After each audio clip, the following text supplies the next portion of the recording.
Alhamdulillahi Rabbil Alamin. Wassalatu wassalamu ala Rasulillahil Karimil Amin. Sayyidina Muhammadin wa ala alihi wa sahbihi wa dhurriyyatihi wa ummatihi ila yaumiddin wa ba'd. Faya ahbaballahi wa ahbaba rasulihi sallallahu alaihi wasallam. Usi nafsi wa iyyakum bitaqwallahi faqad fazal muttaqun fala tamutunna illa wa antum muslimun. Faqala ta'ala ya ayyuhalladzina amanu taqullaha haqqa tuqatih wa la tamutunna illa wa antum muslimun. Saudara-saudariku, kita bermohon pada Allah Subhanahu wa taala semoga Allah Subhanahu wa taala senantiasa menjaga, menyehatkan, melindungi serta membimbing kita ke jalan-jalan kebaikan dan menjadikan sisa hidup kita lebih mulia, berkehidupan yang baik, hayatan thayyibah, dan berakhir dengan keadaan yang juga mulia di sisi Allah Subhanahu wa taala, husnul khatimah. Semoga saudara-saudari kita yang belum beriman sampai detik ini dikuatkan jiwanya oleh Allah, dikuatkan lisannya untuk bersyahadat sebelum wafat dan kembali pada Allah Subhanahu wa taala. Semoga para pelaku maksiat dan mungkin juga kita termasuk di dalamnya diberikan sentuhan dalam jiwanya agar mau bertobat dan mengisi sisa hidup lebih baik dibandingkan dengan hari-hari sebelumnya yang telah dilalui. Baiklah, kita akan lanjutkan bahasan kita masih di tahap pembahasan tentang bab akidah. Di bab akidah pun kita masih masuk kepada penguatan iman yang jadi pondasi keislaman kita, yaitu dasar keislaman nomor 1. Islam ditenun seperti telah kita pelajari dengan dua pokok utama, yaitu iman dan amal. Iman terkait dengan pondasi keyakinan. Dari keyakinan itu kita bisa berekspresi, beramal. Ya, iman disebut juga dengan akidah, memberikan pesan, gambaran bahwa keyakinan tanpa ragu itu harus diikat dalam jiwa kita. Kemudian bila ikatan itu telah kokoh, urwatul wuthqa, maka nanti akan melahirkan jalan-jalan kita ya untuk bisa mendekat kepada Allah. Dibukalah oleh Allah jalannya untuk kita beramal. Maka jalan itu disebut dengan syariat namanya, ya. Syariat adalah gambaran penguatan iman sekaligus menjadi parameter tingkat kekuatan dan ikatan iman kita di dalam jiwa. Nah, supaya imannya kuat itu, maka Allah Subhanahu wa taala memberikan kepada kita satu perintah penguat ya untuk belajar menguatkan iman. Dalam penguatan iman ini maka turun ayat-ayat supaya kita menambah pengetahuan untuk menguatkannya. Telah kita uraikan baik di surah ke-47 Muhammad SAW ayat 19 fa'lam annahu la ilaha illallah, atau juga Quran surah ketiga Ali Imran di ayat ke-18 ya. Syahidallahu annahu la ilaha illa huwa wal malaikatu wa ulul ilmi qa'iman bil qista, seperti pernah kita uraikan.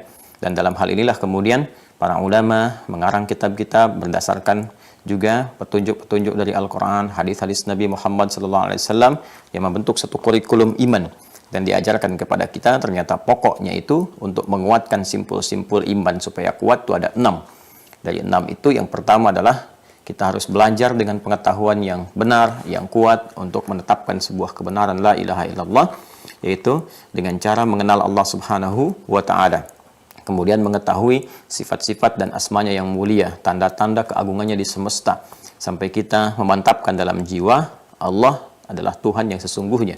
Ya, kemudian kita juga bisa menjawab jika itu kemudian disoal ya oleh orang-orang di sekitaran, kenapa kamu memilih Allah sebagai Tuhan, apa dalilnya, apa logikanya, ya rasionya apa, rasionalitasnya, sampai dengan kita juga bisa memantapkan jiwa untuk berinteraksi dengan keagungan Allah Subhanahu wa taala melalui nama-namanya yang mulia, memanggil di saat kita membutuhkan, kemudian dalam menyembahnya apa yang harus kita lakukan. Dan di pertemuan yang terakhir kita sudah sampai kepada pembahasan tentang nama-nama Allah yang mulia, cara berinteraksi dengannya sehingga menghadirkan keagungan-keagungan sifatnya. Nah, di pertemuan kali ini kita akan mencoba belajar tentang klasifikasi al-asma'ul husna. Ini pelajaran langka ya. Pelajaran langka karena umumnya pembelajaran al-asma'ul husna itu langsung kepada namanya apa nih. Ya, misal ada 99 nama yang dibentangkan kepada kita. Lalu disebutkan ya Allah Rahman Rahim Al-Malik Al-Quddus terus tuh kan sampai ke terakhirnya. Lalu maknanya, ya umumnya sampai di sini gitu. Maknanya apa? Ya, kemudian tambahannya bagaimana kita bermohon. Nah itu udah agak tinggi ya bahasannya ketika sudah sampai kepada bagaimana kita menyebut nama Allah lewat Al-Asmaul Husna, mintanya seperti apa. Itu sudah mulai agak spesifik, agak detail. Nah, lebih mendalam lagi, ulama berdasarkan hadis-hadis Nabi Sallallahu Alaihi Wasallam yang menerangkan kepada kita tentang Al-Asmaul Husna, itu memberikan klasifikasi, mengelompokkan. Oh, ini Nabi memasukkan nama ini di kelompok ini di kelompok ini di kelompok ini. Penggunaannya begini, begini, begini. Nah, dari situ para ulama menyusun kitab, ya, bahkan kemudian spesifik di pembahasan bab akidah terkait dengan klasifikasi ini, sehingga langsung memberikan petunjuk kepada kita. Oh, kalau lagi begini, ini yang digunakan nih. Kalau lagi sulit luar biasa, nama ini yang dipanggil nih. Dalilnya ini, hadisnya ini, kejadiannya begini gitu, ya. Jadi kita lebih kuat tuh mengakar pemahaman kita. Ya, kalau sudah mengakar itu kan kemudian tumbuh dengan kuat, kokoh, buahnya juga ranum gitu, ya. Jadi ketika kita punya pemahaman mengakar, kemudian ibadah kita pun, doa kita pun tuh mantap dipanjatkan sehingga menjulang tinggi ke arsy dan menghasilkan buah-buah yang ranum untuk kita petik, ya. Jawaban dari doa itu gambaran kiasannya. Ya, langsung saja di kitab ini, ya, masih di kitab Al-Aqaidah Al-Islamiyah, ya teman-teman sekalian, ya Al-Aqaidah Al-Islamiyah. Kita kan ada beberapa kitab, ya, yang kita kaji. Ini saya masih di kitab ini masih dasar pokok, ya, pemahaman. Nanti kalau sudah masuk kepada tingkat dialektika, nanti kita ganti kitab, ya. Kemudian untuk yang terusannya, masa-masa kontemporer, untuk memahamkan secara mendasar, nanti kita tunjukkan lagi. Oh, ini ternyata nanti sampai kita bisa mengatakan, oh, ini dulu saya pakai ini nih, gitu kan. Ternyata yang saya pelajari itu ternyata kitabnya Al-Iqtisad fil I'tiqadnya Imam Al-Ghazali itu ternyata, gitu kan. Atau ini loh ternyata ini akidah Tahawiyah gitu. Oh, yang ini ternyata akidahnya ini. Oh, ternyata ini kitabnya ini. Nah, itu nanti kita tunjukkan insyaallah, ya. Dan beberapa kitab jadi kurikulum di kampus-kampus ternama di dunia. Ya, seperti di Al-Azhar Syarif misalnya, ya, ada yang di Jamiah Islamiyah Madinah Munawwarah, ya, ada yang di Ummul Qura, ya.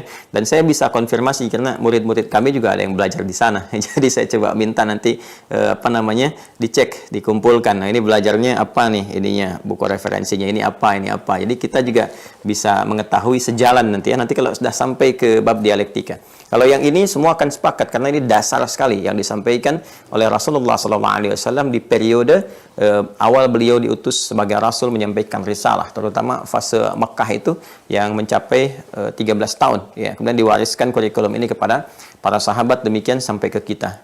Jadi di sini nanti tidak akan ada perdebatan-perdebatan, yang ada kemantapan iman.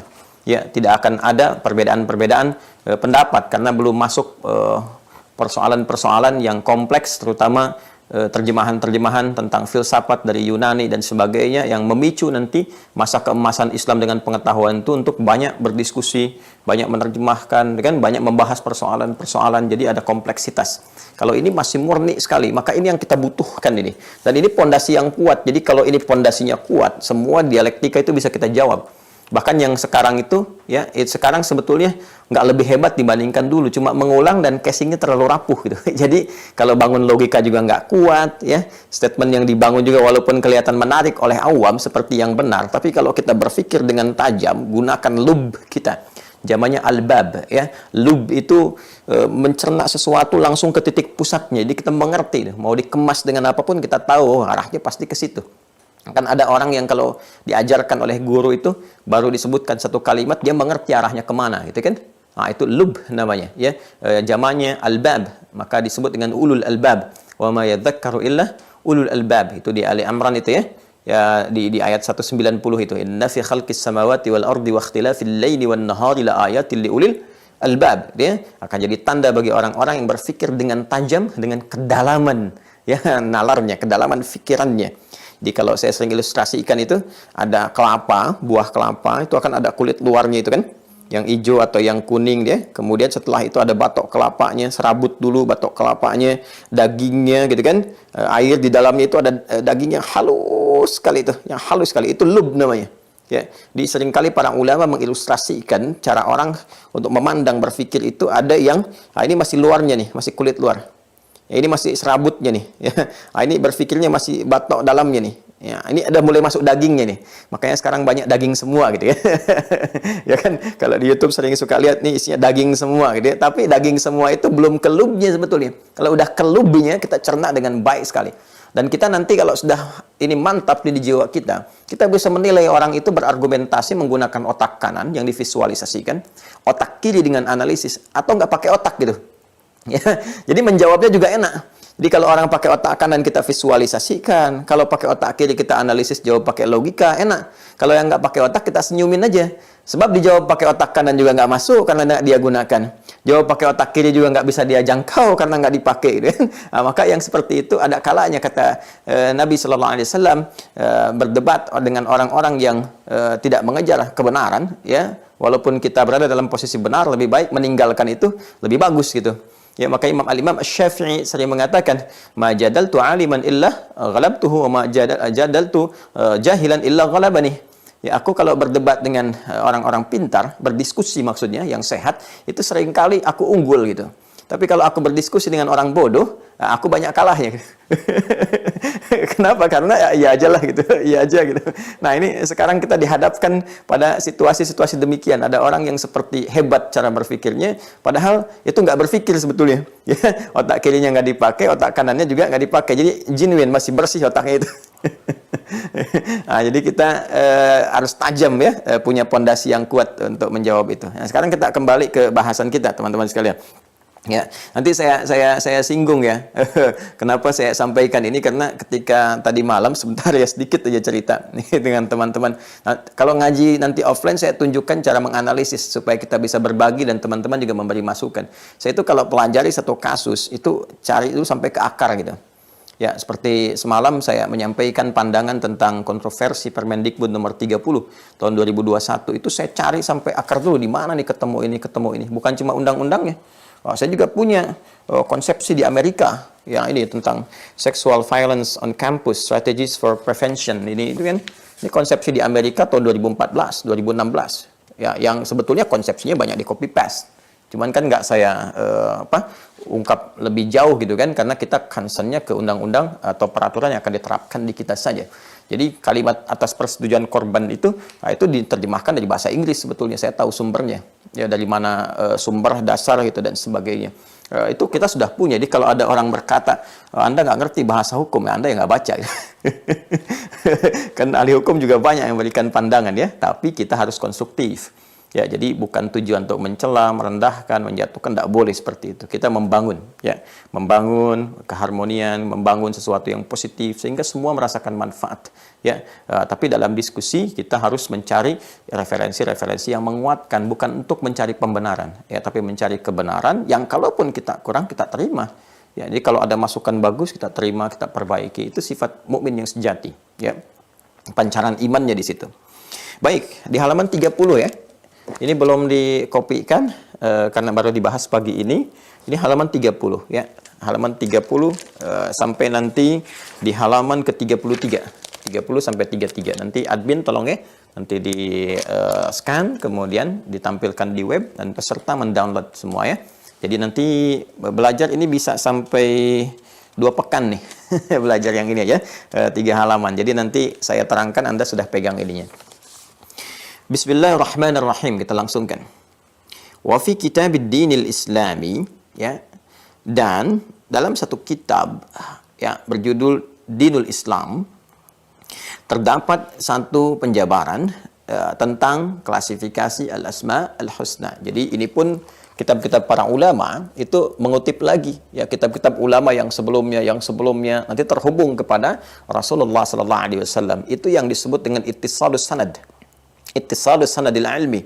Jadi kebersambungan ya transmisi keilmuan. Dan itu sangat populer di dalam Islam. Kita punya tradisi transmisi ilmu ya yang enggak ditemukan. Ya enggak ditemukan di konsepsi keyakinan yang lain. Di kita itu ada sehingga kita bisa tenang menjalankan proses ritual syariat, kan? Ibadah, muamalah, karena dasar pengetahuannya kuat sekali, terhubung transmisinya sampai sumber yang paling primer, yaitu Rasulullah sallallahu alaihi wasallam, dan itu pun dibuktikan kerasulannya. Makanya Al-Imam Al-Bukhari ketika memulai menulis Sahih Al-Bukhari untuk menampilkan hadis-hadis Rasulullah sallallahu alaihi wasallam itu membuka dengan kitab Bad'ul Wahyi. ya, pembuka wahyu gitu untuk memberikan kepada kita pandangan seperti ini nih, yang disebut dengan nabi ini cirinya begini ya, gambarannya begini. Jadi untuk memantapkan kepada kita tentang kerasulan Nabi Muhammad SAW selain pembuktian lewat mukjizat itu nanti. Ya, jadi itu yang disebut dengan sanad. Bahkan di kita ada ungkapan laulal isnadu la yaqulun nasu ma yasha. Kalaulah tanpa ada sanad ini yang terjaga ya di semua aspek itu. Di Al-Qur'an ada sanadnya. Makanya kita ngaji riwayat itu ada sanad. Ya, saya berguru misalnya, saya punya beberapa guru ya. Ada Syekh Dukani gitu kan, ada Syekh Ali Al-Libi, Syekh Ali An-Nijeri gitu kan, macam-macam itu. Itu semua punya sanad ke atas tuh. Jadi kalau diteruskan sampai ke Rasulullah sallallahu alaihi wasallam di Al-Qur'an. Di hadis juga ada sanad. Jangan salah. Ada sanad itu. Kita ngaji hadis Al-Bukhari, siapa gurunya, sampai ke atas punya sanad sampai ke Rasulullah. Hadis Muslim juga demikian, terus sampai ke atas gitu ya. Terus yang sunan-sunan juga demikian, sampai ke atasnya gitu. Itu di kita ada seperti itu, sehingga terjaga. Dan biasanya para ulama-ulama pun mengutip ulama sebelumnya. Makanya di kitab-kitab tafsir kan seringkali dikutip, ini pendapatnya ini, ya, di tabi'in ini misalnya, sampai ke sahabat ini, sampai ke Rasulullah SAW lewat hadisnya. Ya, di bab-bab fikih juga demikian. Qala kadza qala al-Imam Syafi'i rahimahullah, qala al-Imam Ahmad rahimahullah, qala al-Imam Malik ya. Imam Syafi'i mengutip Imam Malik. Nanti juga menyampaikan pendapat misalnya al-Imam Abu Hanifah atau dua muridnya misalnya kan Muhammad dengan Yusuf ya rahimahumullahu taala gitu dan seterusnya. Nah, kita punya jalur itu sehingga tingkat akurasi informasi yang disampaikan itu terjaga. Otentisitasnya terjaga, transmisi keilmuannya terjaga, argumentasinya pun kuat ya. Nah, karena itu penting bagi kita untuk terapannya, menggali ilmu itu ya seperti itu. Ada runtutan-runtutan sanad yang tersambung, itu bisa dicek. Jadi kalau agak bergeser aja, itu pasti ke hati kita, ke fitrah nggak masuk. Pasti ada pertanyaan. Ya, Anda kan kalau disebutkan syahadat itu bukan kalimat iman, tauhid, tapi kalimat persatuan. Kan jiwa kita udah goyah kan? Ini menunjukkan ada yang salah gitu. Nah, ini gampang ngujinya sebetulnya. Fitrah kita nggak bisa menerima secara langsung gitu. Jadi nanti dilacak dari mana ketemunya, itu bisa dilihat dahsyatnya di transmisi keilmuan kita itu dahsyatnya teman-teman sekalian. Itu bisa dicek nih. Oh, ini bahkan orang ketahuan si fulan bermasalah. Bermasalahnya di mana ketahuan. Ya, ada ilmunya, bahkan ada ilmu jarah wa ta'dil, ya kan? Mizanul i'tidal misalnya kan apa namanya ada lagi at-taqrib wa tahdzib ya, tahdzibut tahdzib dan seterusnya. Itu menarik sekali. Kalau bermasalah di tengah nih periwayatnya, hadisnya apa nih nanti ya, ada hadis mu'dal nanti, kan ada munqati yang nggak sampai, maqtu yang terputus, dhaifnya tuh macam-macam. Itu di sana. Di matan juga begitu ya. Makanya ada tradisi nih agak berkurang sekarang di kita. Nah, dulu kalau orang ngaji itu sorogan istilahnya, datang ke syekh. Memang begitu. Ya, makanya di tradisi ulama dulu itu mengatakannya qara'tu ala syekh fulan, qara'tu ala syekh fulan. Saya bacakan kepada syekh saya si fulan. Ya, misalnya Al-Imam Syafi'i kan ngaji ke Imam Malik tuh di Madinah atas perintah ibunya, datang ke Imam Malik di Madinah. Itu kalimatnya qara'tul muwatta' ala Al-Imam Malik. Saya baca muwatta' ke Imam Malik. Nanti imam syekhnya mendengar ya, meluruskan, mengoreksi atau menetapkan, mengijazahi. Baru dari situ ditetapkan, saya ijazahkan kepadamu ini. Dibaca di hadapan syekh sehingga dijelaskan mana yang ketahuan, mana yang harus dikoreksi, mana yang harus dipahami. Nah, itu metodenya di kita, itu di pesantren dikenal dengan sorogan. Ya, sekarang kan terbalik kan? Ya, syekhnya yang bacakan kan? Kepada santrinya gitu. Ya, sehingga nggak diketahui di santri ini. Kalau nggak dites kan nggak diketahui. Nggak kayak Mira ini dites, diuji ini dengan lisan, nggak ketahuan pahamnya betulan, gitu kan? Atau memang nggak paham, ya? Atau memang syekhnya menerangkan santrinya bisa sambil minum teh, minum kopi sambil rebahan gitu. Nah, ini nggak ketahuan gitu. Nah, ini yang tradisi nanti yang kalau offline kita bangkitkan lagi. Nanti ini saya bagikan kan Bapak Ibu pakai, nanti satu kali saya suruh baca itu. Sehingga saya tahu yang dibaca benar nggak, kan? Nah, kemudian yang dibacakan tuh salah nggak bacaannya, benar nggak pemahamannya. Nah, itu yang kita akan coba hidupkan dengan konsepsi yang lebih modern, ya. Jadi teruskan transmisi keilmuannya. Wa fi kitabid dinil islami, dan tercantum keterangan ulama seperti dalam kitab Dinul Islam, wa asmaullahil husna alwaridah fil Qur'an hiya. Ya, adapun nama-nama Allah Subhanahu wa taala yang mulia itu yang ditampilkan kepada kita untuk memanggilnya, berinteraksi dengan Allah sesuai dengan kebutuhan kita, dan dari situ kita mendapatkan pahala. Ya, demikian cara menerjemahkan al-asmaul husna. Ya, bukan hanya nama-nama terbaik ya. Kalau menerjemahkan al-asmaul husna dengan nama-nama terbaik, sah, boleh, tapi itu bukan santri Mira. kan? Karena sudah saya bedah gitu kan. Ya, asma itu apa, kemudian husna itu apa, sudah saya terangkan. Ya, al-asma jamak dari kata ism. Ism itu nanti akarnya bisa menunjuk kepada wasbah atau subu. Kalau dari kata wasbah, wasama gitu kan, ya itu atau wasima, sehingga menjadi ismun, itu menunjuk kepada alamat yang melekat kepada zat, gitu ya. Alamat yang melekat kepada zat. Bahasa kitanya nama, gitu kan. Nama. Jadi kenapa bisa juga diartikan dengan tanda, ya tanda yang melekat pada sesuatu, sehingga dengan tanda itu dia dinamai, ya. Nanti tanda itu kan ada alamat, ya, ada wasmah, ada kemudian ayat. Itu beda-beda makna, ya. Kalau alamat lebih menunjuk kepada tujuan atau tempat, jadi itu sudah diserap ke dalam bahasa Indonesia. Ya, kalau Anda bertanya di mana alamat Ustadz Adi Hidayat, dengan Anda tahu alamat itu, lebih cepat Anda sampai ke tujuan, ya kan?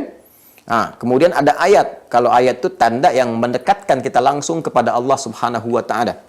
Ya, karena itu isi Al-Qur'an disebut ayat, ya. Al-Fatihah 7 ayat, Al-Baqarah 286 ayat, Ali Imran 200 ayat, gitu kan? Nah, kenapa isi Al-Qur'an disebut dengan ayat? Karena setiap kali kita berinteraksi, keadaan kita lebih dekat dengan Allah Subhanahu wa taala. Ya, kenapa mukjizatnya para rasul disebut dengan ayat? Karena ketika ditampakkan, keadaan kita lebih dekat dengan Allah, lebih ingat dengan Allah. Ya, itu yang dimaksud dengan Quran surah ke-8 Al-Anfal di ayat kedua. Ya. Innamal mu'minuna alladzina idza dzukirallahu wajilat qulubuhum wa idza tuliyat 'alaihim ayatuhu zadatuhum imana wa 'ala rabbihim yatawakkalun. Sungguh insan beriman yang sejati itu cirinya jika disebutkan nama Allah ada getaran dalam jiwanya. Dan jika dibacakan kepada mereka ayat-ayat Allah, ayat-ayat, ya, bertambah keimanannya dan menjadi hubungannya lebih dekat dengan Allah Subhanahu wa taala. Kan? Wa idza tuliyat 'alaihim ayatuhu zadatuhum imana wa 'ala rabbihim yatawakkalun. Itu ayat. Tapi kalau wasmah, ya, wasmah itu tanda yang memberikan satu pembeda antara satu entitas atau zat dengan yang lainnya. Ya, jadi kalau kita ingin bedakan satu dengan yang lain, nah itu diberikan tanda misalnya. Contoh kalau kita mau korban itu suka dikasih tanda itu. Ya, tanda. Ada yang disebut dengan wasmah, ini tandanya nih, ini sapi saya, ini sapinya si fulan, kasih tanda untuk menunjukkan bahwa ini yang punya kita, ini yang lain. Ya, kalau kita ingin berikan kepada penamaan menjadi nama zat untuk membedakan satu entitas yang satu dengan yang lain, maka berubah namanya menjadi ismun. Makanya ismun dalam bahasa Arab itu diartikan nama, dalam bahasa Indonesia name, ya, dalam bahasa Inggris name, nama, ya. Jadi kan orang Arab tanya mas muka, siapa namamu?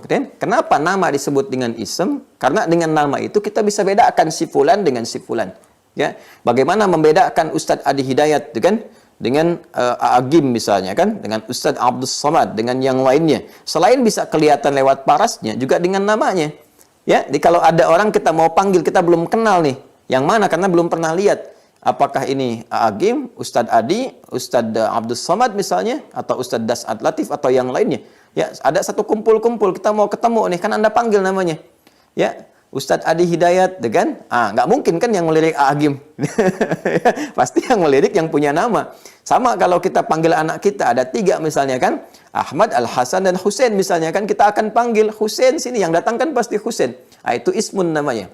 Ya kan? Maka Allah pun memiliki nama, ya, nama yang bahkan ditanyakan oleh orang-orang kafir pada saat itu, orang-orang Quraisy, siapa nama Tuhanmu Muhammad sallallahu alaihi wasallam yang engkau sering sebutkan dengan nama sifatnya Rabb, Rabb, Rabb, Rabb. Kami pun punya Rabb, namanya Lata, Uzza, Manat, Hubal. Maka turun kan surah Al-Ikhlas, Qul, katakan huwa, jadi kan nama Allah itu, ya, huwa namanya, Rabbnya yang sesungguhnya itu Allah. Maka itu nama pembeda, ya. Makanya kalau ditanya Tuhannya umat Islam itu siapa? Ya Allah. Ya, kalau ada pertanyaan Allahnya umat Islam itu siapa, itu salah pertanyaan. Dan dia di lisannya sudah fitrah keluar itu. Ya, awas hati-hati tuh. Suka ada yang bertanya Allahnya umat Islam itu siapa, gitu kan? Itu pertanyaan yang aneh itu. Ya sudah tahu Allah itu memang Tuhannya orang Islam. Ya, Tuhan yang lain tuh nggak ada nama Allah, karena Allah itu melekat pada nama Tuhan orang Islam. Jadi kalau ada yang menyatakan Tuhan dia juga Allah, itu berita baik itu. Artinya fitrahnya mengakui bahwa Tuhannya Allah yang hak. Ya, temukan semua di kitab-kitab yang aslinya. Semua kitab-kitab suci dimanapun, kan? Maka ada nggak nama Tuhan yang spesifik menyebutkan Allah? Kalau ada spesifik di kitab aslinya, ya. Ya, kadang-kadang yang menarikkan gini. Ya, ada beberapa yang kita temukan, ya, kalau di satu tempat Tuhannya bisa beda namanya gitu. Ya, di Inggris jadi ini. Kemudian bahkan di Indonesia juga ke Padang jadi ini, ya. Di Sunda jadi ini gitu. Kemudian ke Bali jadi ini dan seterusnya. Ya, sekarang dicari sungguhnya namanya apa gitu kan? Nama Tuhannya yang spesifik itu apa? Nah, kita pernah disoal oleh orang-orang Quraisy pada masa Nabi Shallallahu Alaihi Wasallam. Kata mereka, nama Tuhan kami itu ada Lata, ada Uzza, ada Manat, ada Hubal. Nama Tuhan kamu siapa? Kul, katakan Muhammad SAW, huwa, yang disebut Rabb itu Allah. Nah, itu sudah ismu dzat. Ismu dzat, Allah. Ya, jadi nggak bisa di copy paste kemana-mana itu. Sudah jelas, sudah terang, sudah pembeda. Ya, yang membedakan nama Tuhan kita di Islam dengan yang lainnya, Tuhan kita namanya siapa? Allah. Jadi kalau ada yang bertanya kepada Anda, siapa Allahnya orang Islam? Alhamdulillah, barusan Anda sebutkan itu ya. Allah itu sudah pasti Tuhannya orang Islam. Jadi pertanyaan Anda salah gitu kan. Siapa Tuhannya orang Islam? Ah, itu Allah. Jadi kalau Anda tanya siapa Allahnya orang Islam, itu sudah Anda sebutkan. Jadi Anda bertanya, Anda jawab sendiri. Ya. Nah, itu saya sampaikan penting karena ini seperti sederhana tapi itu dalam. Kalau kita nggak paham dengan kalimat, nggak belajar ini, nggak belajar Asmaul Husna yang pertama itu, kita akan banyak terjebak tuh dengan keadaan-keadaan seperti itu. Sehingga kadang-kadang nanti dibuat ragu. Padahal tanpa sadar bahwa pertanyaan itu berisi jawaban juga. Ya. Nah itu ismun. Yang kedua, ismun itu juga itu bisa berarti sumuwun. Ya, bukan sumuhun, sumuwun. Bukan sumuhun ya, kalau sumuhun iya gitu. Ya, sumuwun. Jadi al-ism. Al-ism ini bisa menjadi juga tanda. Jadi wasmun atau wasmatun, tanda. Ya. Bisa juga nanti berasal dari kata sumuwun. Yang berarti tinggi, agung.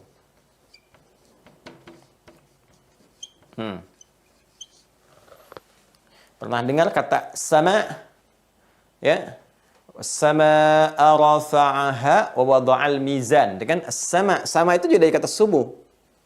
Sumu. Kenapa sama disebut sama? Langit disebut sama karena tinggi. Ya. Tinggi di atas kita, saking tingginya kan? Nggak bisa kita jangkau secara langsung. Pakai alat pun kita nggak tahu tembusnya yang mana. Langit yang mana yang kita tembus, saking tingginya. Nah, itu akarnya dari sini, dari sumuwun. Ya.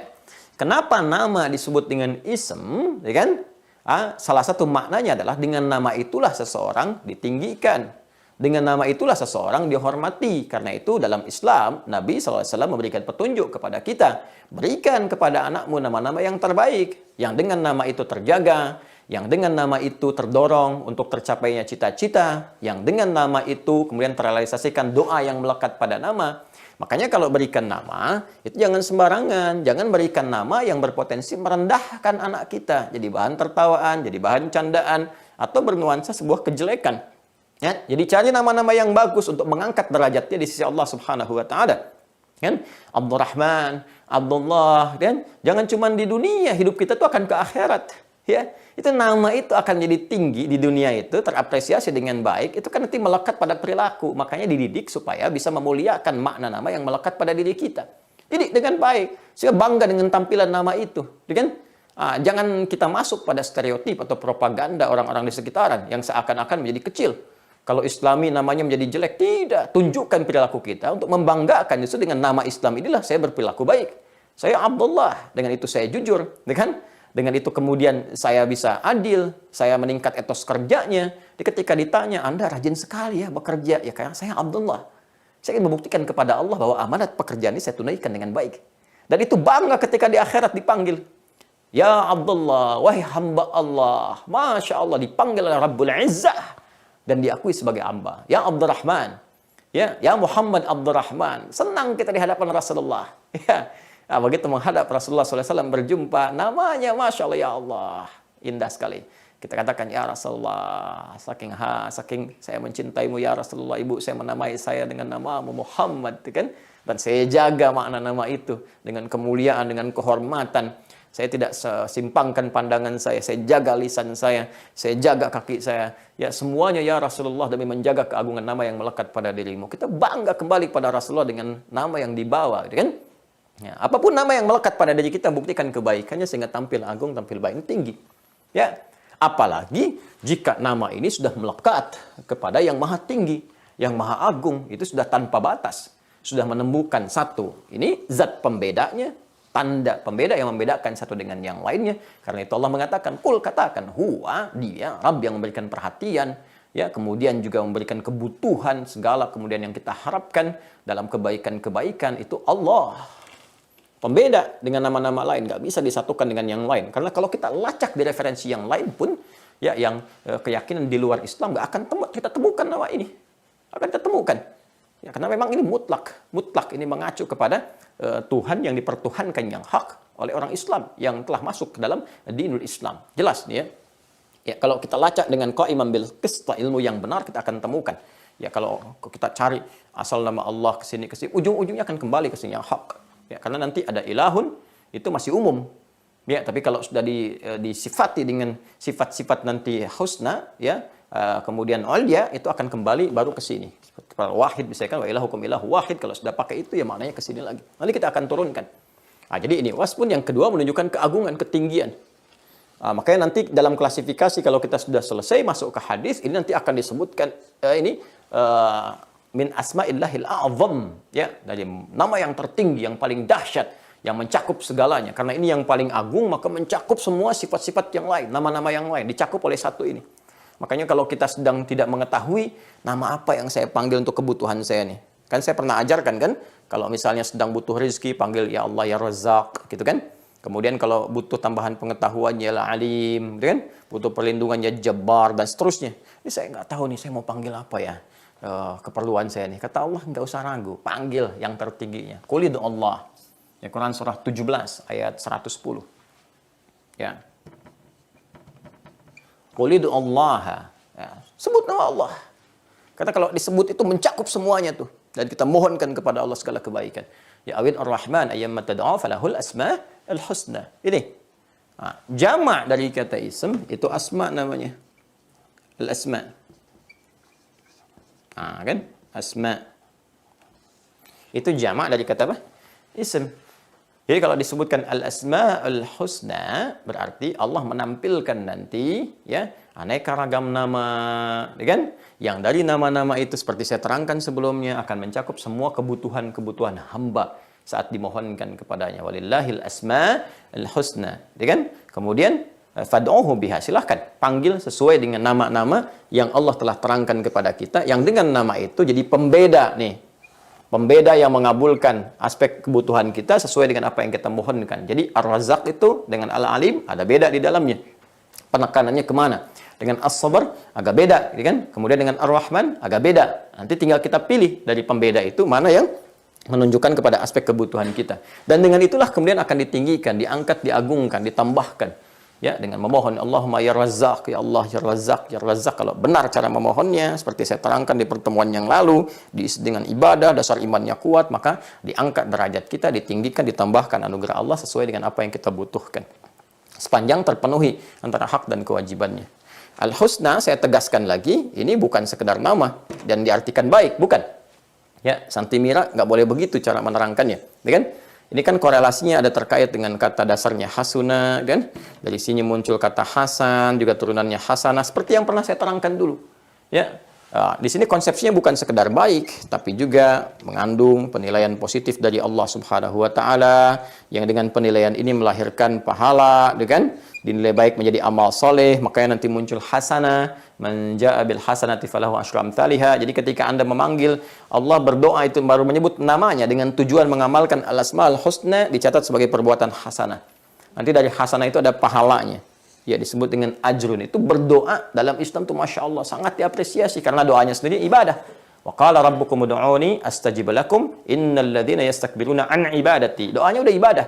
Jadi begitu kita memanggil dengan nama ini, kalau benar manggilnya, ya berdasar iman kita, ingin mengamalkan isi Al-Quran, petunjuk Rasulullah, ya dalam hadis-hadis Nabi, maka ketika baru disebutkan ya Allah ya Rahman, itu udah ada pahalanya, tek dituliskan 10 kebaikan. Ya, man jaa bil hasanati falahu asyru amsalihha. Karena itu nanti ada sifat husna, bukan hanya menyebutkan sifat baik kepada nama, tapi juga mengandung unsur ibadahnya. Ya? Baik. Mudah-mudahan bisa dipahami ya. Jadi kalau ada al-asma al-husna, jangan sekedar diterjemahkan dengan nama-nama yang terbaik, tapi nama-nama terbaik sesuai dengan kebutuhan hamba, ya, dan juga melimpahkan pahala. Nama-nama terbaik sesuai kebutuhan hamba yang juga melimpahkan pahala. Jadi nanti kalau ada ujian di Mira, ujian tulisan misalnya, nanti kalau udah masuk, ada video ini kita tuntas ya, nanti ada ujian tulisan, soalnya cukup beragam, tapi kan pilihan ganda. Ya, pilihan ganda di situ. Nggak ada ganda campuran, nggak ada ganda langsung, itu pilihan gandanya, tinggal Anda pilih gitu ya. Jadi Anda tinggal pilih yang mana nih, misalnya al-asmaul husna, apakah definisinya, artinya nama-nama Allah yang baik, nama-nama Allah yang terbaik, nama-nama Allah yang terbaik sesuai kebutuhan hamba yang juga melimpahkan pahala. Itu pilihannya yang itu ya. Nanti cara menerangkannya seperti ini kalau sedang ujian lisan. Apa dalilnya, apa maknanya, apa tinjauannya dan seterusnya. Sehingga nanti kuat ya. Baik.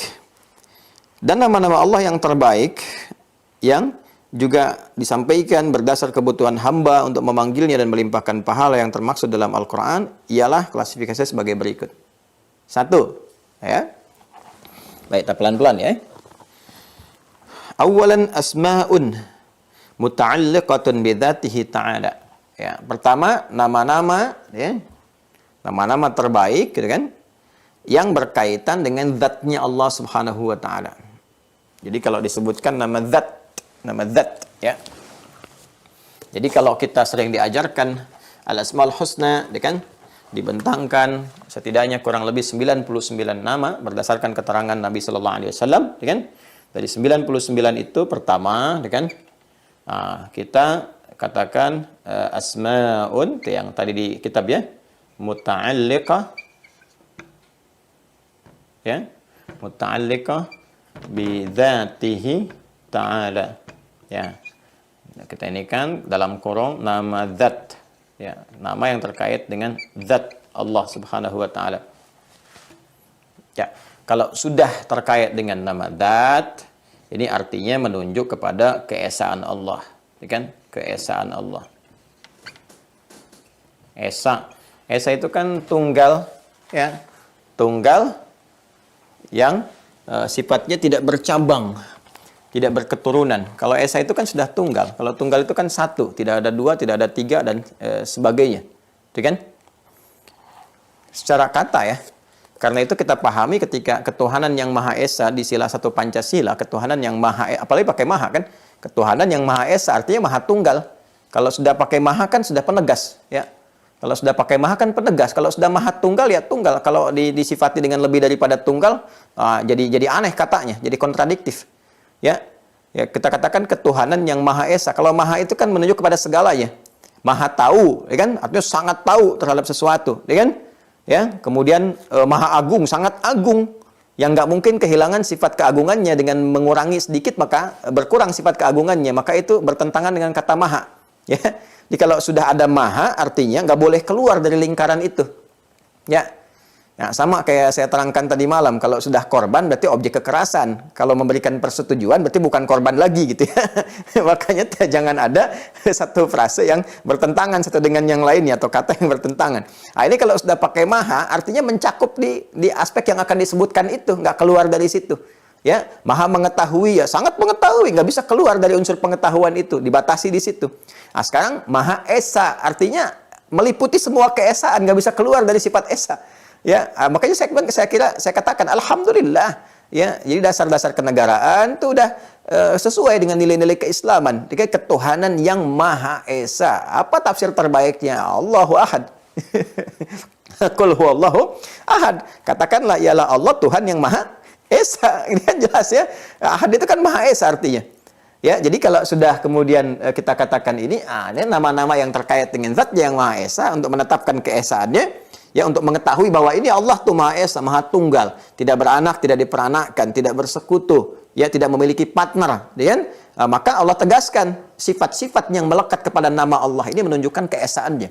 Jadi kalau sudah disebutkan Allah, ya udah, yang pertama dia punya sifat Esa, jadi nggak mungkin Allah mendua, mentiga, mengempat, melima, ya, berketurunan dan sebagainya, karena dia punya sifat ini. Sifat Esa. Dan Allah terangkan, ini loh sifat-sifat, jadi sebutkan dengan nama-namanya. Dan itu nanti ada feedbacknya kepada kita. Kalau kita bermohon dengan nama yang pertama ini, apa dampaknya ke kita? Kita akan bahas. Ya, dengan kaitan-kaitan hadisnya juga. Nah, jadi ini nama yang pertama, klasifikasi yang pertama, yaitu nama yang terkait dengan keesaan Allah, yang menetapkan keesaan Allah Subhanahu wa taala. Jadi kalau ada yang bertanya kepada Anda, siapa nama Allah Anda? Nah, itu sudah menyebut nama Allah itu sudah mengandung unsur esa. Ya, itulah yang Anda sebutkan tadi namanya, Allah, gitu kan? Baik. Yuk kita lihat apa di antaranya. Satu, Al-Wahid. Al-Wahid. Ya. Kemudian kedua, Al-Ahad. Al-Wahid, Al-Ahad, ini nama-nama yang menunjuk kepada keesaannya, ya. Al-Wahid. Nah. Kemudian Al-Ahad. Ya, sudah tahu ya bedanya ya? Kalau sudah disebutkan wahid, sudah disebutkan ahad, ini dua-duanya ya awas, hati-hati. Jangan salah memahami. Ya, ini diterjemahkan dengan satu, ini juga satu, apa bedanya? Nah, kalau wahid ini ya, ini adalah nama yang mensifati kalimat sebelumnya sehingga menjadi bentuknya esa. Ya.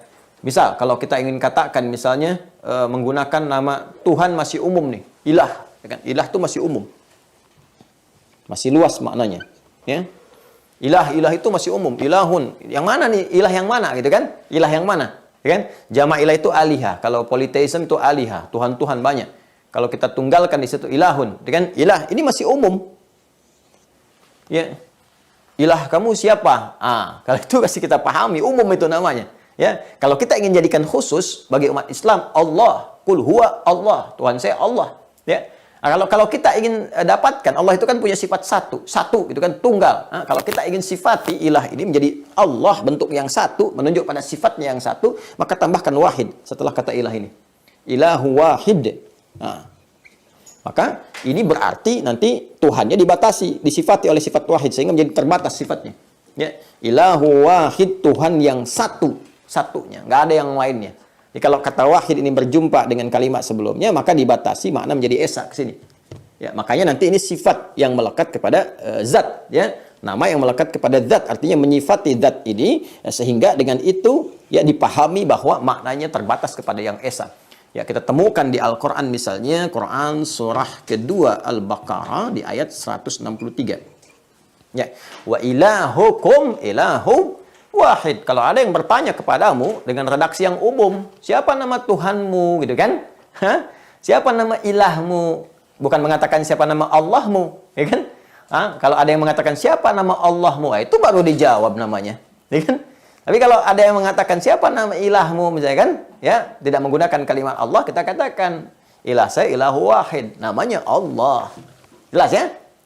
Wa ilahukum ilahu wahid, la ilaha illahu warrahmanur rahim. Jelas ya? Satu nih. Nah, kalau kita ingin katakan ya bentuknya tidak menggunakan kata ilah. Sudah satu saja, esa tunggal. Nah, itu ahad namanya. Ahad.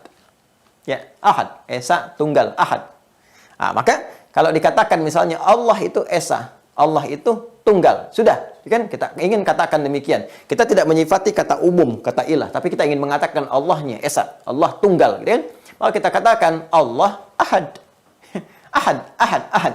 Maka ketika kita katakan ingin mengambil dari surah Al-Ikhlas ketika Allah turunkan kepada Rasulullah untuk menjawab pertanyaan, siapa nama Tuhanmu itu Muhammad, apa sifatnya, bagaimana gambarannya, apakah seperti yang kami, ya, Lata, Uzza, Manat, Hubal dan sebagainya. Maka dijawab, turun wahyu, turun ayat mengatakan kul huwallah, katakan dialah Allah. Apa sifat pertamanya? Ahad. Kul huwallahu ahad. Ya, makanya Bilal itu kan ketika dicambuk setelah beliau beriman, ya, padahal dalam iman itu tidak ada unsur paksaan, tidak ada unsur pemberontakan, penghinaan, mencoba untuk menjatuhkan, tidak. Hanya mengatakan satu keimanan, keyakinan yang tidak mereduksi nilai apapun dalam kehidupan dunia ya bagi tuannya pada saat itu.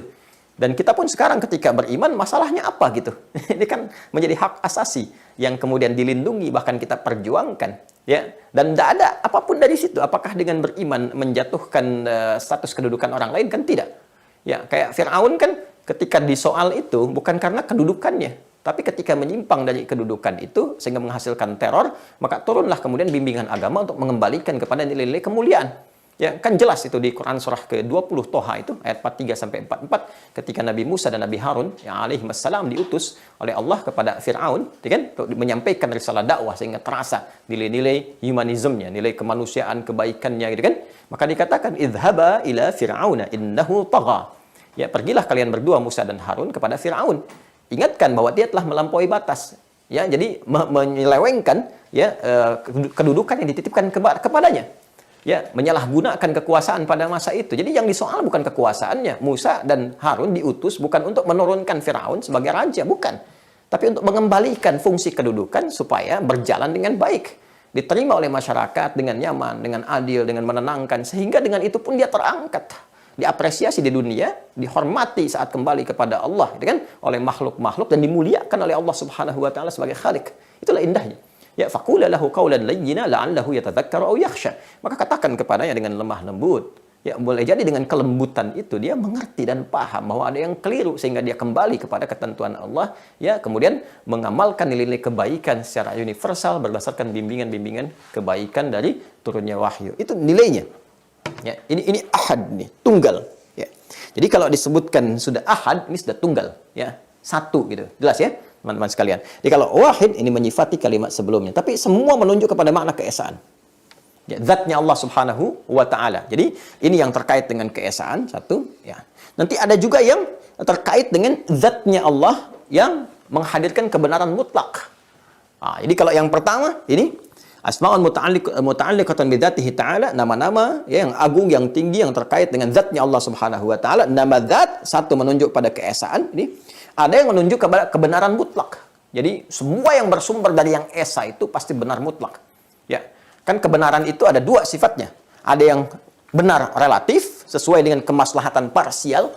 Saya sedikit share ya di ilmu mantik nanti di logika. Ya, kita mengambil satu premis ya di silogisme nanti, pernyataan-pernyataan. Nanti ada kebenaran yang sifatnya relatif.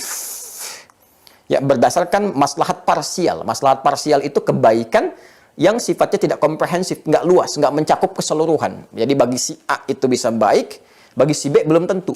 Bagi si A itu nyaman, bagi si C belum tentu. Dia punya pilihan yang lain. Itu relatif nanti. Ya, kebenarannya. Misal, bagi saya, warna yang baik itu putih. Bagi saya. Dengan misal. Saya ingin katakan ini loh, yang benar bagi saya, yang diantara sekian yang ada, yang benar, yang bagus untuk saya, itu putih. Yang lain mungkin berbeda. Ya, ada yang memilih biru, ada yang memilih pink misalnya, ada yang memilih orange dan sebagainya. Makanya ini kan Bapak Ibu ya berpenampilan, memakai pakaian bahkan ya jilbab untuk perempuan, peci laki-laki dan sebagainya, kan seleranya bisa beda-beda.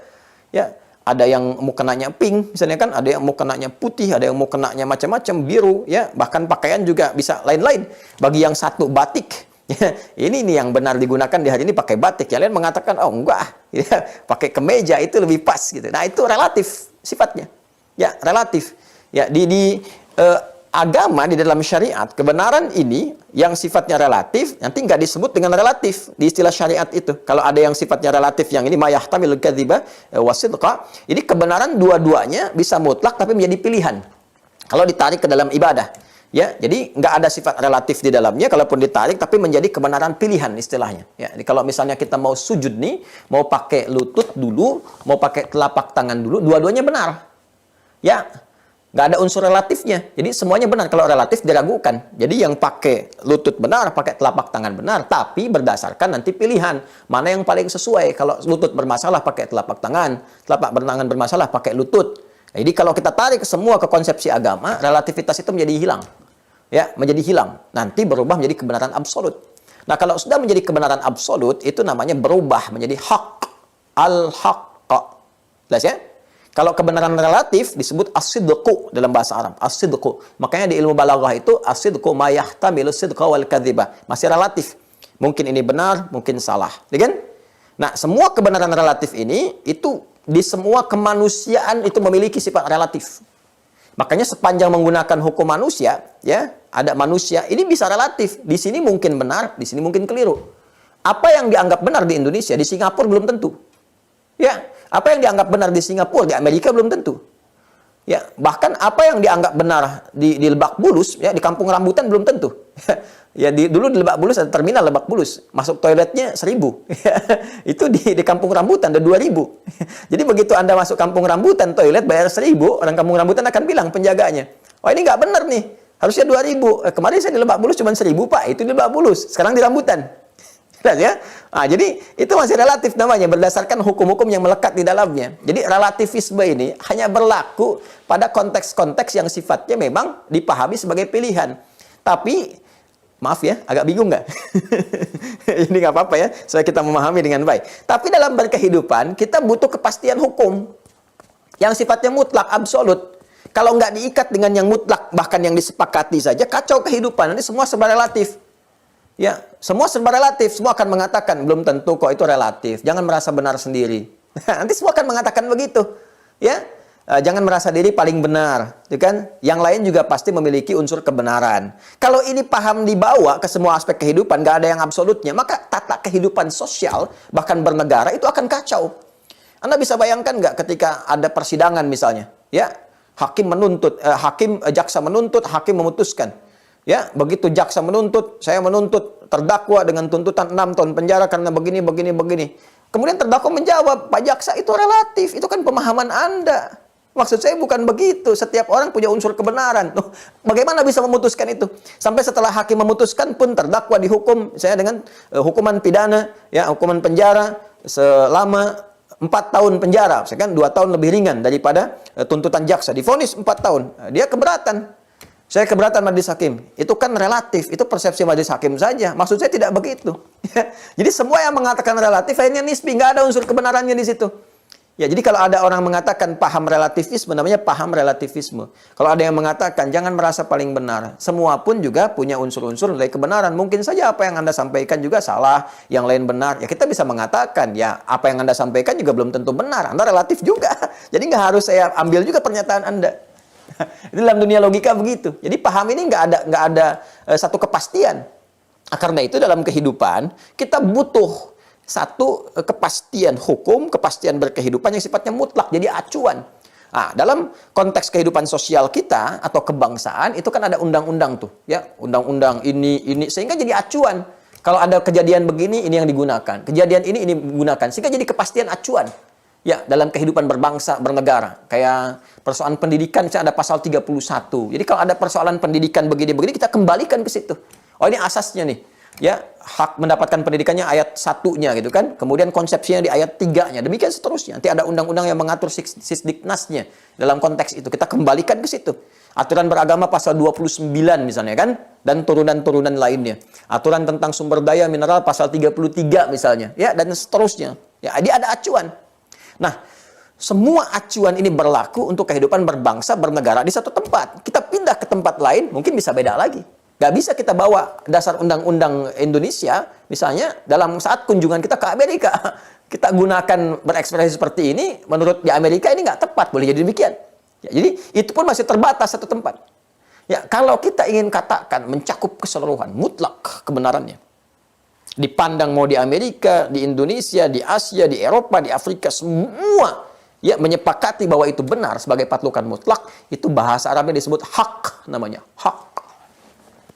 Hak. Al-haq. Kalau sudah menggunakan kata al-haq, maka sumber kebenarannya ini sifatnya sangat mutlak, absolut, karena bersumber dari Yang Maha Esa, terkait dengan zatnya. Kalau sudah dengan zat, yaitu dengan Allah ke sini. Ya. Terkait dengan apa? Allah Subhanahu wa taala. Ya, kalau sudah bersumber dari Allah, semua benar. Nggak ada yang salah. Kalau kita menganggap masih ada yang kurang tepat, kan? Masih ada yang kurang benar, masih ada yang meragukan, dipertanyakan keimanannya. Justru ketika kita menetapkan Allah sebagai Tuhan, konsepsinya adalah meyakini sepenuhnya kebenarannya. Dan semua apa yang difirmankan, semua benar. Semua yang melekat kepada Tuhan, semua benar, semua mutlak, hak. Ya, jadi kalau masih ada yang pertanyakan misalnya Al-Quran, masih ada isi yang diragukan, ya, masih ada yang belum berkesesuaian dengan perkembangan zaman, itu dipertanyakan keimanannya kalau dia mengatakan beriman dan muslim. Ya, Al-Quran produk budaya, misalnya, itu dipertanyakan keimanannya. Ya, karena dasar utama, dasar yang paling dasar dari iman itu keyakinan tanpa ragu. Ya, keyakinan tanpa ragu. Apa yang diyakini? Ya kebenarannya. Makanya disebut at-tasdiq. Membenarkan sesuatu bisyai' tasdiqan laziman haqqan. Membenarkan sesuatu dengan kepastian, keyakinan yang kokoh tanpa ragu sedikit pun akan kebenaran mutlak yang absolut. Yang absolut. Jadi ketika disebut iman itu sudah menetapkan kebenaran absolut. Kalau masih meragukan ada persoalan. Dan nama yang mewakili kebenaran absolut ini disebut al-haq. Ya, karena itu Allah tegaskan misalnya dalam Al-Quran, al-haqqu min rabbika fala takunanna minal mumtarin. Misal di Quran surah kedua Al-Baqarah ayat 147 gitu kan. Ya, di paling kanan agak sedikit ke atas. Al-haqqu min rabbika fala takunanna minal mumtarin. Semua yang hak itu bersumber dari Rabbmu, Allah Subhanahu wa taala. Nah, jadi maksudnya apa? Maksudnya begini, terapannya.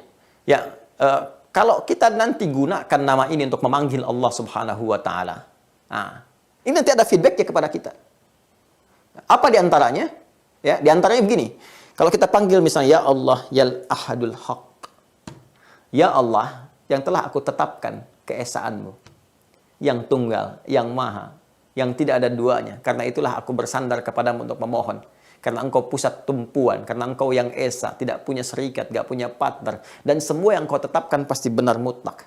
Ya, dan dengan kebenaran itulah, dengan keyakinan itu aku minta kepadamu. Semua jawabanmu pasti benar.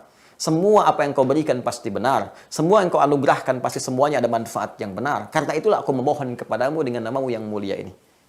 Nanti kita akan lihat ketika Anda memanggil dengan sifat-sifat ini, apa yang terjadi pada jawaban permintaan kita. Nanti kita akan bacakan. Tapi saya ingin Anda paham dulu ya. Jadi kalau kita ingin berdoa kepada Allah dan menyebut ini, nggak boleh ragu sedikit pun. Nggak boleh sedikit pun ada keraguan. Jadi kalau berdoa itu jangan ada unsur ragu di dalam, harus yakin dengan apa yang kita minta. Sepanjang kita mohonkan itu baik. Ya, karena Allah akan memberikan jawaban lebih baik daripada yang kita minta dengan kebenaran absolut yang Allah turunkan. Ya. Yang terakhir sebagai gambaran ini, nanti kalau turun jawaban dari Allah, jawaban doa itu kan ada 3 jenisnya. Ya, diberikan sesuai kebutuhan. Langsung. Ingat ya, ingat betul baik-baik ini ya. Jawaban doa itu ada 3. Diberikan sesuai kebutuhan langsung. Yang kedua, diberikan saat kita siap menerimanya. Ya, jadi bukan ditunda, tapi diberikan saat kita siap menerimanya. Ya, saya beri analogi pada yang kedua gini. Anda punya anak usia 5 tahun. Dia lihat kakaknya sudah pakai motor. Dia minta kepada Anda, "Ayah, tolong berikan Nanda motor." Dan Anda punya, Allah titipkan kepada Anda harta yang cukup untuk beli motor, lebih dari cukup. Mobil pun bisa. Tapi pertanyaannya, apakah Anda akan berikan? Ya, tidak tentunya. Ya, Anda akan berikan, nih motor adik, Anda kasih motor-motoran. Ya, saya pengen motor yang seperti kakak. Nanti kalau sudah usia seperti kakak, seperti adik ini motornya yang ini. Keren kalau pakai ini. Kalau pakai itu nanti nggak kuat. Ya, bahaya buat adik. Nah, itu kalau Allah memberikan satu kita jawaban, teman-teman sekalian, yang sifatnya diberikan kepada kita, mungkin nggak terasa bahwa apa yang kita terima dari doa kita itu jawabannya mungkin ya ada yang 2 tahun kemudian, 3 tahun kemudian, 10 tahun kemudian, tapi ternyata itu jawaban dari doa kita yang lalu. Kenapa? Karena Allah memberikan kepada kita sesuai dengan kebutuhan kita, karena tahu Allah mutlak yang kita butuhkan itu kapan. Yang benar buat kita itu apa? Sifat hak ini yang menjadikan Allah memberikan kepada kita apa yang kita butuhkan ketika siap menerimanya. Jelas ya?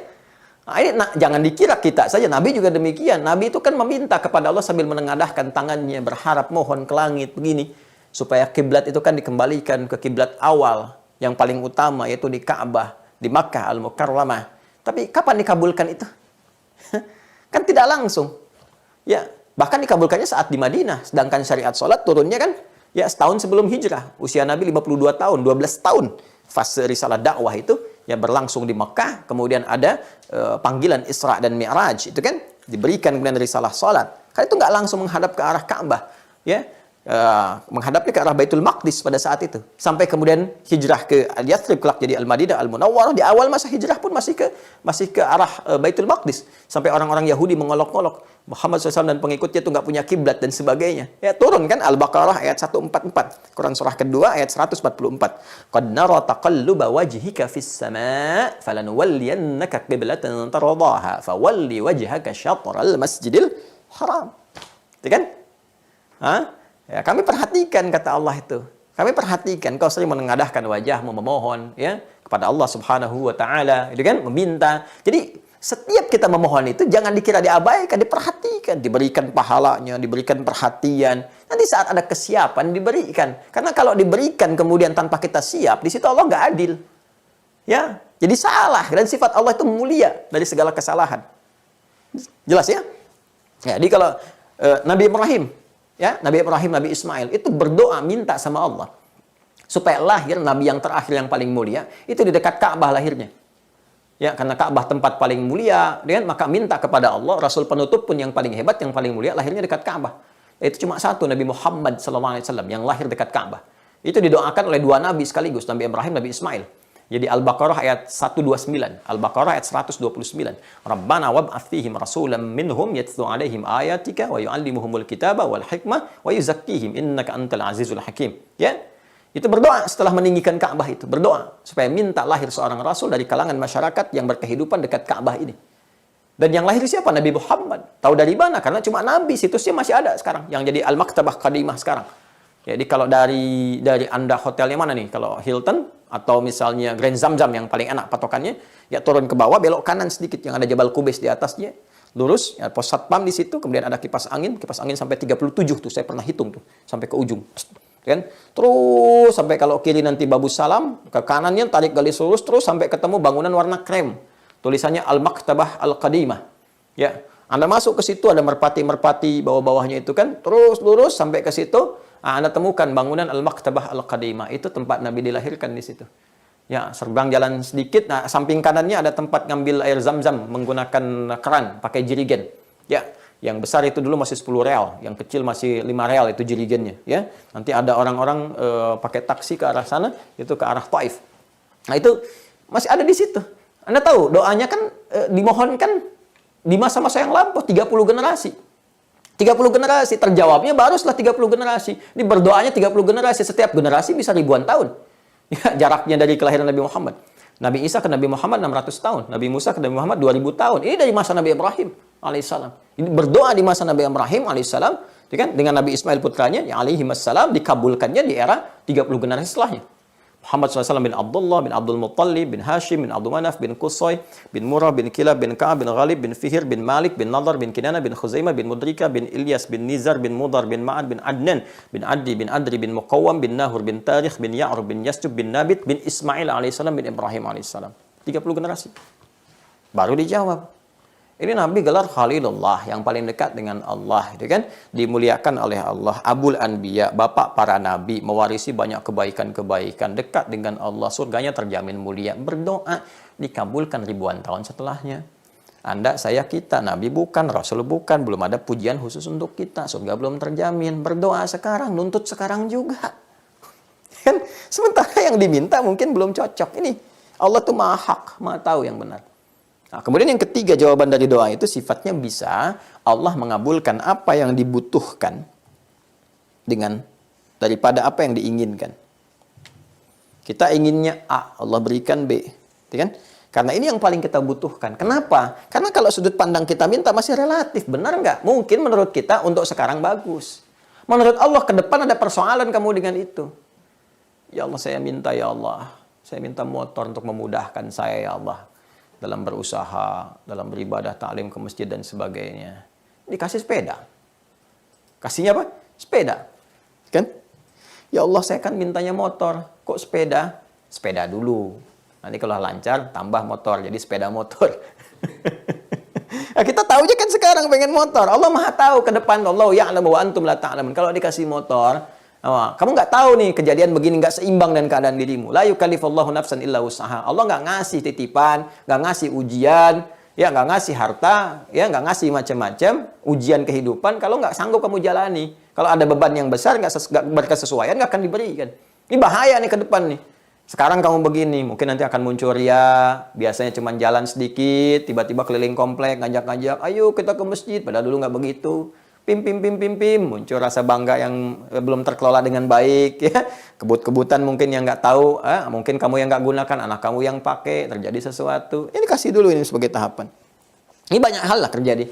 Dan kadang-kadang menariknya apa yang kita minta sekarang, ternyata 5 tahun itu kejadian misalnya, ternyata itu doa kita yang dulu. Karena Allah tahu kapan mutlak itu diberikan dengan sifatnya yang hak. Dan semua yang bersumber dari Allah, bukan hanya doa, semuanya hak. Mau ketetapannya, terkait dengan sifat tauhidnya, terkait dengan fikih, terkait dengan macam-macam, semua hak. Jadi kalau ada konsepsi ibadah, itu diikat dengan sifat hak. Jadi ini ibadah yang benar untuk menu bagi roh kita. Jadi kalau ada muamalah, ini cara muamalah yang benar. Mau diuji pakai apapun akan ketemu kebenarannya. Ya, saya agak cepat ya, supaya kita berhenti di titik yang kita ingin bahas dengan hadisnya. Kemudian Al-Quddus, ya, Al-Quddus, kemudian As-Samad, kemudian Al-Ghani, kemudian Al-Awwal, Al-Akhir, Al-Qayyum. Jadi ini ada 1, 2, 3, 4, 5, 6, 7, 8, 9. Saya ulang ya. 1 Al-Wahid, kedua Al-Ahad, ketiga Al-Haq, keempat Al-Quddus, kelima As-Samad, keenam Al-Ghani, ketujuh Al-Awwal, kedelapan Al-Akhir, kesembilan Al-Qayyum. Jelas? Jelas ya? Baik. Saya sebutkan 9 dulu ini. Ya, saya kan baru terangkan 3 kan? Nanti yang selanjutnya kita akan coba uraikan di pertemuan berikut. Ya, Al-Quddus itu maknanya apa? As-Samad maknanya apa? Al-Ghani apa? Jadi ini terkait dengan zatnya Allah, tapi ada yang spesifik kalau disebutkan ini misalnya karena ini permohonan membawa langsung zat. Jadi kalau Anda mengatakan ya Allah ya Al-Ahad, ya Allah ya Samad, ya Allah ya Al-Ghani, bukan sekedar kita ingin menghadirkan kita minta harta, tapi permohonan kita itu disajikan, ditampilkan, dimohonkan kepada Allah juga dengan membawa keagungan Allah, keagungan zatnya. Kita minta, ya, bukan sekedar kita minta dengan kebutuhan dunia, tapi permintaan kita menghadirkan keagungan zatnya. Ya, saya ilustrasikan begini, laisa kamitslihi syai', ya, nggak ada yang sama dengan penyerupaan ini bila diarahkan kepada Allah. Saya ingin menggambarkan, memvisualisasikan sehingga mudah dipahami dalam logika kita. Anda kalau misalnya minta kepada satu pimpinan, saya kan dengan minta aja, pimpinan namanya Pak Ahmad misalnya, Pak, saya ingin mengajukan satu permohonan, Pak, anak saya sakit misalnya, saya butuh ada biaya untuk operasi mendesak, nilainya 100 juta misalnya. Anda hanya katakan dengan Pak saja. Berbeda dengan yang kedua, Anda katakan gini, Pak, terima kasih saya diberikan kesempatan untuk menghadap. Mohon izin Pak, Masya Allah dengan segala yang melekat pada Bapak Direktur, Bapak pimpinan yang luar biasa, Bapak juga jadi teladan untuk kami dalam bersikap dan sebagainya. Jadi mohon izin Pak, saya ingin mengambil manfaat dari sifat-sifat itu. Kalau diperkenankan, ini saya ada sedikit kesulitan. Anda sampaikan. Ini ada anak kecelakaan Pak. Ya, saya katakan pada istri saya, jadi nggak ada pimpinan yang terbaik yang saya sekarang bekerja pada beliau kecuali Bapak. Nggak ada direktur yang sangat perhatian kecuali Bapak, gitu kan. Nggak ada teladan yang saya ini ikuti kecuali Bapak. Saya ikuti Bapak terus. Sekarang anak saya kecelakaan Pak, gitu kan. Butuh biaya operasi, ada tindakan yang segera. Berapa biayanya? Langsung begitu tuh. Langsung begitu tuh. Ya. Nggak banyak Pak, 100 juta. Gampang itu. Udah. Nih, ya mungkin nanti ada biaya yang lain juga. Siapkan 200, panggil langsung bendaharanya. Siapin ya. Nih. Beda kan caranya? Lain kan? Nah, sekarang kita ini mohonkan kepada Allah yang maha segalanya. Kita bawa keagungan zatnya semua tuh. Apa yang terjadi? Nah, saya bacakan dulu ya. Yang terjadi begini nih. Nanti ada namanya Ismullahil A'zam. Nama Allah yang tertinggi. Ini sekaligus menjadi penutup kajian kita. Ini rahasianya. Feedbacknya apa kalau kita berdoa pakai nama yang ini? Kalau kita satukan. Apa yang terjadi? Nah, maka nanti ini ditafsir lagi nih. Ya, klasifikasi ini dijelaskan oleh hadis. Semua nama ini itu disebut dengan Ismullahil A'zam. Nama Allah yang tertinggi. Ya. Jadi nama-nama yang tadi disebutkan itu yang 9 itu kalau kita padukan itu yang terkait dengan zat. Ya, itu disebut dengan Ismullahil A'zam. Al-A'zam. Ada nama masjid di Tangerang, Masjid Al-A'zam. Ya. Ismullahil A'zam, nama Allah yang tertinggi. Sekarang saya bacakan riwayat hadis ya. Wa kama anna lillahi hadhil asma, dan sebagaimana setelah Anda ketahui bahwa Allah Subhanahu wa taala memiliki nama-nama yang terbaik sesuai dengan klasifikasi. Jadi klasifikasi yang akan kita bahas itu ada 8 poin. 99 itu dibagi 8. Nanti kita lanjutkan sampai selesai insyaallah ya. Jadi ini kan saya baru bahas yang pertama. Klasifikasi ini baru yang pertama, ya. Nama zat, terkait dengan nama zat ada 9 nama. Berarti kan ada 90 lagi kan yang belum kan? Nanti ini dibagi 8. Ini baru 1, ada 8 lagi. Nah, setelah menguraikan yang 8 ini, nanti dikelompokkan lagi jadi 4 kelompok. 4 klasifikasi berdasarkan hadisnya dimasukkan. Nah, yang menarik begini. Jadi 8 nanti penjabaran wa kama anna lillahi hadhil asma, sebagaimana Anda ketahui bahwa Allah Subhanahu wa taala memiliki nama-nama terbaik ini dari 8 klasifikasi, baru 1 yang kita uraikan. Falahu ismun a'zam. Maka bagi Allah dari 8 ini nanti ada yang paling tinggi, yang paling dahsyat. Ya. Idza du'iya bihi ajaba wa idza su'ila bihi a'ta. Yang kalau Anda memohon dengan nama yang tertinggi ini, itu langsung dijawab. Dan kalau Anda minta langsung diberikan. Ini dahsyatnya. Jadi kalau kita gunakan nama-nama ini dengan cara yang benar, ini rahasia ya, rahasia. Ini antara kita saja nih. ini terbuka. Jadi ini kalau kita pakai ini yang nyampaikan Nabi nanti nih, hadisnya. Ya, kita lihat nanti. Ini kalau kita berdoa benar, tahu fikihnya, paham kita ungkapkan, itu nggak ada jeda, seharusnya langsung dijawab. Kecuali ada penghalang yang menjadikan jawaban itu nggak langsung kita terima, ada penghalang. Ya, seperti dosa misalnya yang belum digugurkan, maksiat yang belum dientaskan dulu, hijab yang belum dibuka. Sepanjang bersih, bagus, benar, itu seketika.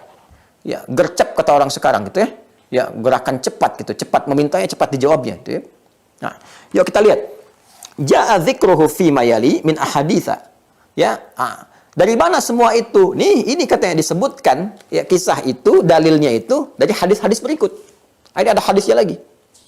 1 an Buraidah radhiyallahu taala anhu qala ya hadatsana qala an Buraidah radhiyallahu taala anhu qala. Ini hadisnya dari Buraidah, semoga Allah ridai kepada beliau, menyampaikan berikut ini. Saya bacakan ya.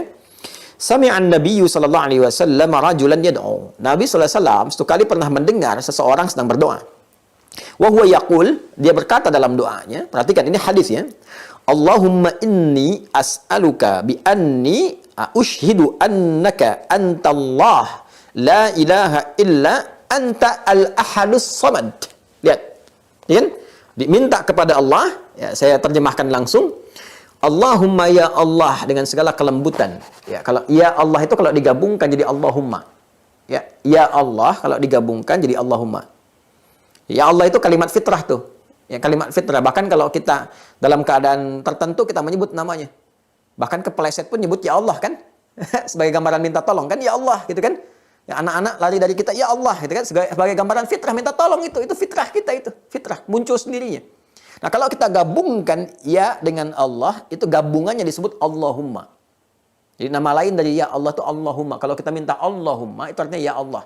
Cuma lebih lembut, lebih halus.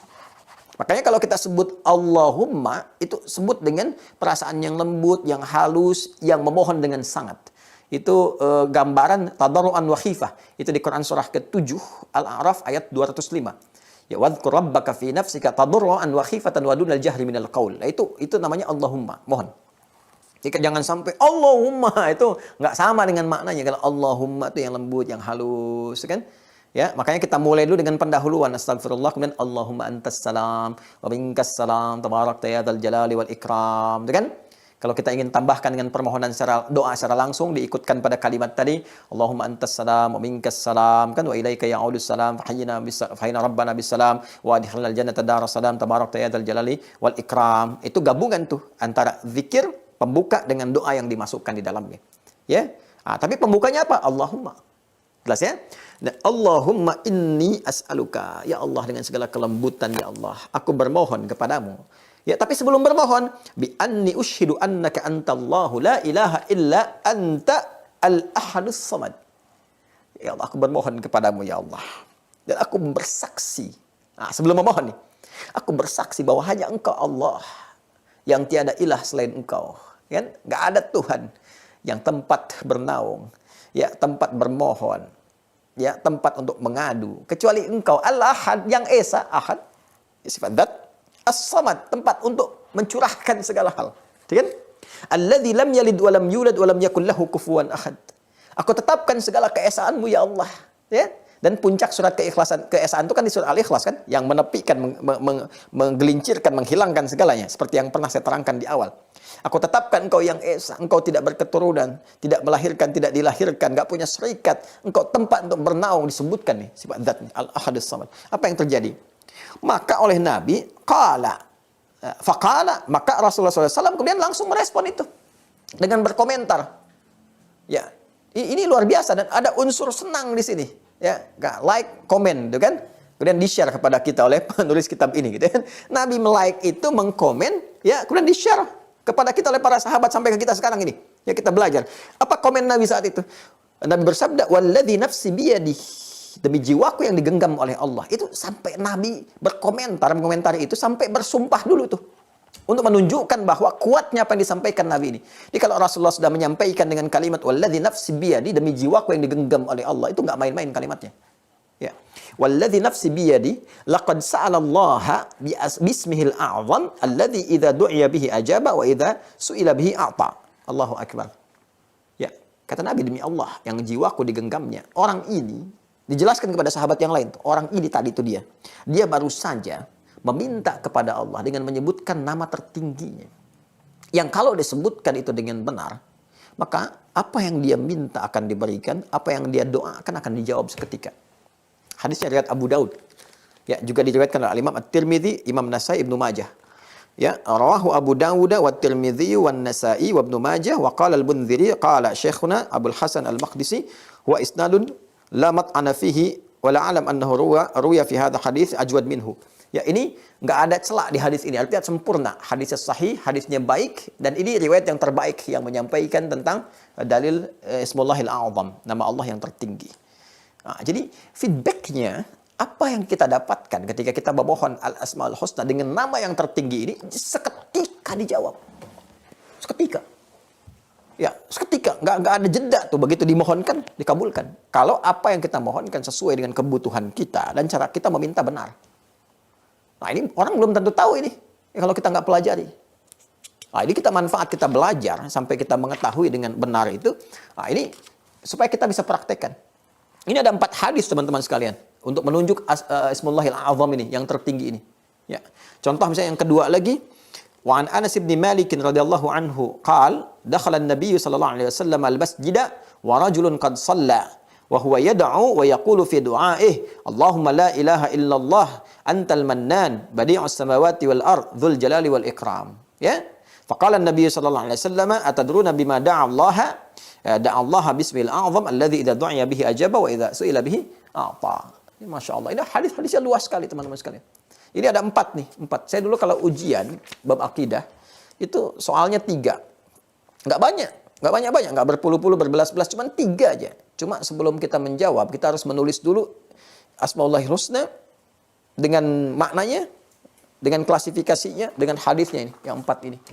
Baru boleh menjawab 3 itu. Walaupun yang 3 cuma singkat. 1 halaman begini tuh, yang 3 udah kejawab. Tapi jawab yang ini itu 10 halaman sendiri. Yang kalau sudah saya jawab itu tangan yang ini, yang jari yang telunjuk ini pasti bengkak nih. Ya, kadang-kadang nggak ada beda sama jempol ini.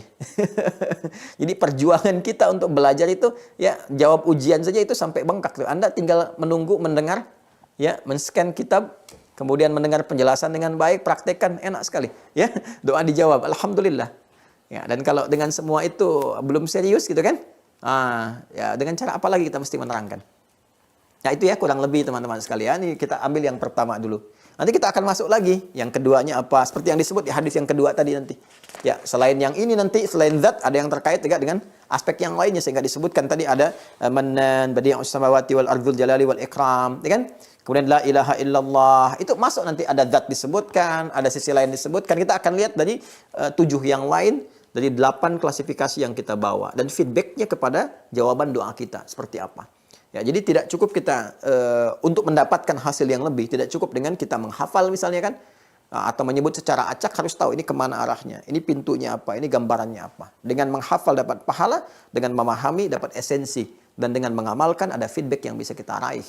Ya, saya kira itu yang kita uraikan di kesempatan kali ini.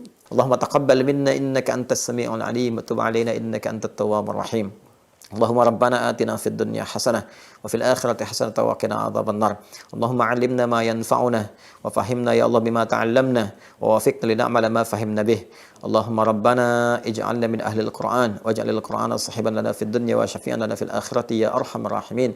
Wa sallallahu ala sayyidina Muhammad wa ala alihi wa sahbihi wa dhurriyyatihi wa ummatihi ila yaumiddin wa akhiru da'wana subhanakallahumma wa bihamdika nashhadu an la ilaha illa anta nastaghfiruka wa natubu ilaik walhamdulillahi rabbil alamin. Wassalamualaikum warahmatullahi wabarakatuh.